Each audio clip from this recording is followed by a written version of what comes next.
Hi, this is Dave Bazar, and I'm here with Mike Fenn. Hey, Dave. Hey, Mike. We are here today to talk about the 12th and final position report for what's known as the 2021 marketing season. That's the July report. It was released today. More good news. Mike, why don't you run us through the numbers? So we were up 27%. Yay. We shipped 229 million pounds compared to 189 million or 180 million pounds last year. Solid. So great way to close out the year. I would think one of the largest or the best performer out of the entire market was really the Western European market. They shipped 70 million pounds compared to 45 million pounds last year, about 55% up. So that was a stellar performance. And I kind of think that dynamic is playing out really throughout the market right now because of the fact that people aren't getting enough supply or enough offers out of that new crop. So they're buying the current crop as much as they can to kind of transition and fill that gap. So I think it's a good thing. It helps us clear out California and, helps those buyers transition that kind of bridge period from crop to crop. So talking about clearing out California, what does this mean as far as the carry-in? So the carry-in, as of right now, on paper, it looks like it's going to be 596 million pounds. Wow. So that is assuming a 2% loss in exempt. It's probably going to be a little bit less than 2%. So you'll probably see it just over 600 million, but very bullish. Much better than we had anticipated 4 months ago. We were talking about 800 to 700 million pounds. So a very good performance on California's part as well as the buyers. And I think it's just another solid fact to finish out the year. Okay. Do you want to hit on the individual performers for now, or do you want to try to summarize the whole thing? I think pretty much everybody performed very well. Okay. In the month of July. The domestic market was up 4%. Not that fantastic, but they were up. The export markets were up 37%. 41%. I'm sorry. So very good. Everybody performed very well. And I think if we do go and kind of summarize the entire crop year, that domestic market was probably the lowest performer. Okay, out of your top 5 major markets, really. They were up only about 4.5% for the year. Europe was up 21%, which is very good for a mature market like Europe.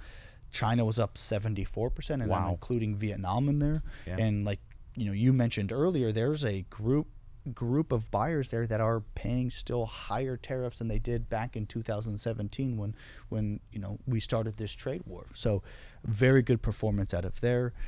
The Middle East was up 20%, and India was up 42%.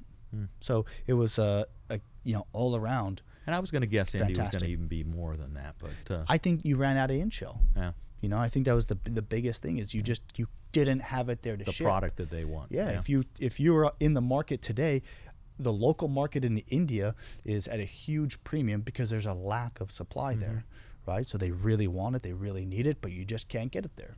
So, and I think you probably should recognize the fact that India and China are your massive growth markets. Right. They're super important players. Right. Those are the two guys who are up the most. Right. Like you said, the mature market. Yeah. The lackluster has been our domestic. Right. Right. So I think all of those things being said, it's fantastic. So then we start looking at, all right, what sales are on the book going into next year? Okay. And you're just slightly behind where you were this time last year. Okay, in terms of old and new crop sales combined commitments. So I think today that's a good thing for California.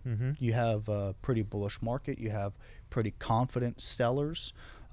So I think that bodes well as we transition into the 2021 crop. And I think when you say confident sellers, you mean I'm a seller.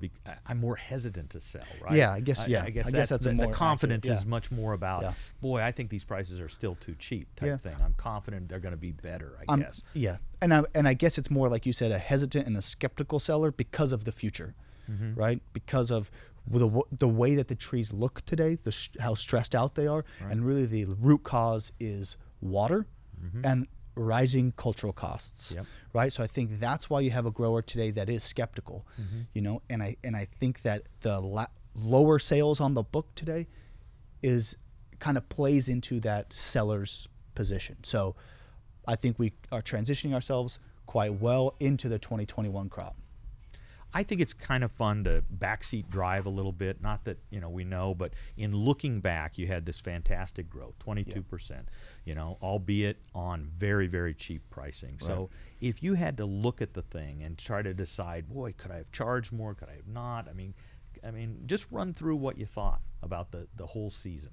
I think you could have shipped more pounds in the 2020 crop than you did because of the logistical issues you had. Mm-hmm. So the performance could have looked even that much better. I couldn't tell you, hey, Dave, we priced it 30 cents too low, anything like that. I think we priced it because we wanted to be, the industry wanted to be in this position at this time. Right. Didn't want to have an oversupply. So I think it was priced appropriately for that reason. And I think that's been always the magic of the almond industry, right? Yep. It gets it done, right? Yeah. You're in a position, like you said, right now with $600 million that probably bodes really well for good shipments in the coming months.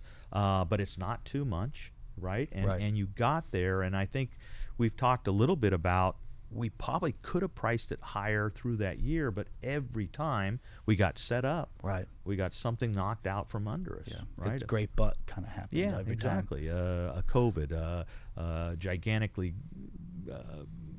logistical problem. Right.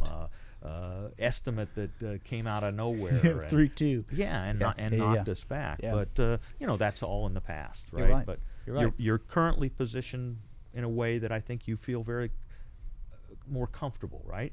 Confident. Right. Yeah, I do. I also think another thing probably should be said. I know a lot of our buyers also watch these videos that we put out, and there's a lot of turmoil in the world right now, it's like with logistical problems and freight rates. Okay. And there's been defaults by suppliers in other markets, right? Especially the cashew market. The prices are going up, freight rates are going up, and people aren't shipping the product. And the beautiful thing about California, no matter what the price is, your almonds ship every time. Yeah. Freight rates change, fine, we ship it. We committed to you. You can trust the contracts that come out of California. You can trust the sellers. We can trust our buyers. I think that's also probably one of the bedrocks of our industry, and I think it kind of gets overlooked and glossed over at times. But I think that also helps, build trust in our industry and continue these shipments in the future at higher prices. No, and I think that's a really good point as far as if you're talking about what value does almond bring to you, right, besides all the nutritional and health benefits and you name it type thing. It's a value of a contract made is a contract delivered from California. Right. Yeah. No, that's great. I do know I don't know how many of our growers then look at these actual reports. They're obviously available at the website, the Almond Board, but this is the one you would go and start to see, hey, everything that was delivered, what percentage was non-Perel, what percentage rejects, if you just had some curiosity. So almost 42% of the crop that was delivered was non-Perel. Our average reject level as an industry was 1.41. It's a clean year. Yeah. A really clean year. Yeah. It's kind of interesting. Yeah. And you're not really seeing that much serious defect out there now. Yeah. I don't think. Well, and I think we probably should say it is too early to know exactly what's going to happen with this crop. We're just starting to harvest, but so far it's the typical. It doesn't look very good.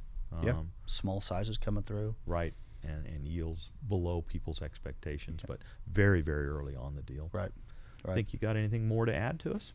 Not really. I think you just have to give everybody an applause for the performance of the 2020 crop. I think it was fantastic. Yep. Pat on the back, good finish. And so the next one of these we do in a month's time is going to be the August report. And again, that will be considered, everything will be new. So we're no longer, we'll talk about the carry-in to the next year. So off we go. This has been Dave Bazar. And Mike Fenn. Thank you very much. Thank you.